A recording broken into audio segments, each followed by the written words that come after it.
नमस्कार दोस्तों, स्वागत है आपका मेरे YouTube चैनल किताबों की दुनिया में।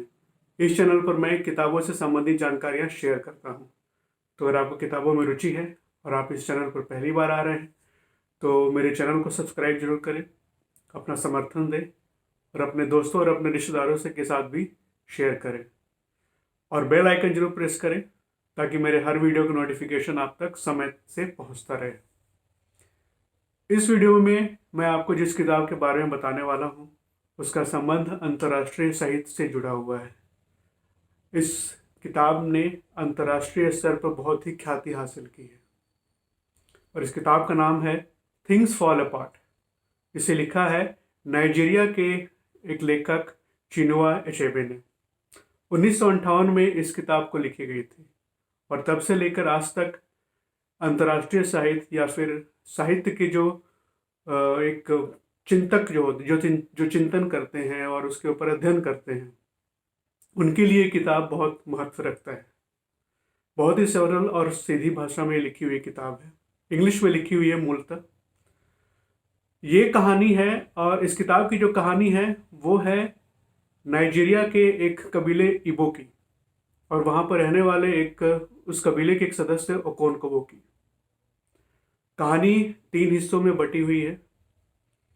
पहले हिस्से में ओकोनकोवो की अपनी निजी जिंदगी के बारे में है। फिर दूसरे हिस्से में इबो जो वहाँ पर जाति है, जो जनजाति है या फिर कबीले आप कह सकते हैं, उनकी क्या जीवन है, क्या रीति रिवाज है, किस तरह से वो रहते हैं। तो वो पढ़ते वक्त आपको वहाँ की जनजाति के बारे में, उनके रस्म रिवाज के बारे में भी पता चलता है। और तीसरे हिस्से में है जो कि इस पूरे कहानी का सबसे बड़ा और हाई पॉइंट है इस कहानी का, वो है कि किस तरह से यूरोपियन और क्रिश्चियन मिशनरीज ने वहाँ पर आकर वहाँ की जो ट्राइबल कल्चर है, उनकी जो संस्कृति है, उनके ऊपर अपना प्रभाव डाला। वहाँ की अपनी संस्कृति में उन्होंने क्या क्या खोया और फिर कौन कौन सी बातें, किस तरह से वो एक संस्कृति जो एक बड़ी संस्कृति थी, जिसके पास पैसा था, धन था, वो वहाँ की लोकल संस्कृति के ऊपर हावी हो गई। ये इस कहानी का है निचोड़।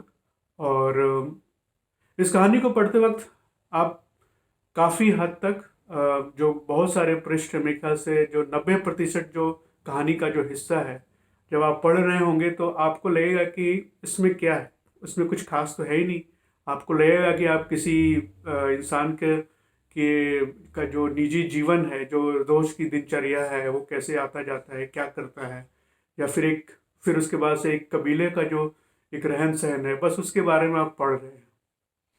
लेकिन ये कहानी उसी में बिल्डअप भी होती जाती है और फिर आप देखते हैं कि एक इंसान ओकोनकोवो इसका मुख्य किरदार है, जो इसने अपने जीवन में कुछ मूल्यों को अपनाया था और उस मूल्यों, वो पहले उसके परिवार में उसकी उस कबीले में उसकी उतनी इज्जत नहीं होती थी, लेकिन कुछ मूल्यों को अपनाकर अपने जीवन में लगातार उन मूल्यों का पालन करते हुए उसने एक नाम कमाया था और कुछ भी हो जाए वो उन मूल्यों से अलग नहीं होता था। और ये मूल्य उसकी संस्कृति और इसके विचार से भी जुड़े हुए थे। लेकिन अंत में जब अब कहानी अंत होती है तो आप देखते हैं कि किस तरह से जब वहाँ पर मिशनरीज का प्रभाव बढ़ता जाता है धीरे धीरे, और उसके मूल्य धीरे धीरे नष्ट होते चले जाते हैं। तो जिन मूल्यों को लेकर वो सारी जिंदगी जीता रहा किसी भी कीमत पर, अंत में उन्हीं मूल्यों को उसे त्यागना पड़ गया और ये उसके जीवन की सबसे बड़ी त्रासदी थी।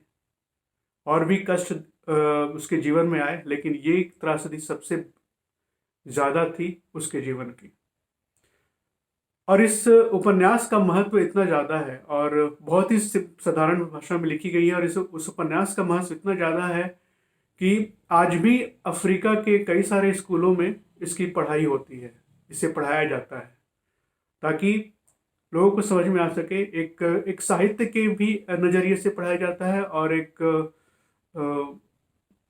इस नज़रिए से भी पढ़ाया जाता है कि किस तरह से एक संस्कृति दूसरे संस्कृति के टकराव जो होता है उसमें नुकसान होता है, फ़ायदा होता है। तो इन सारी बातों को ध्यान में रखते हुए इसकी पढ़ाई की जाती है, इसका अध्ययन किया जाता है। तो आप भी पढ़िए इस किताब को, काफ़ी अच्छी लगेगी। और ये बताइए कि ये वीडियो कैसा लगा।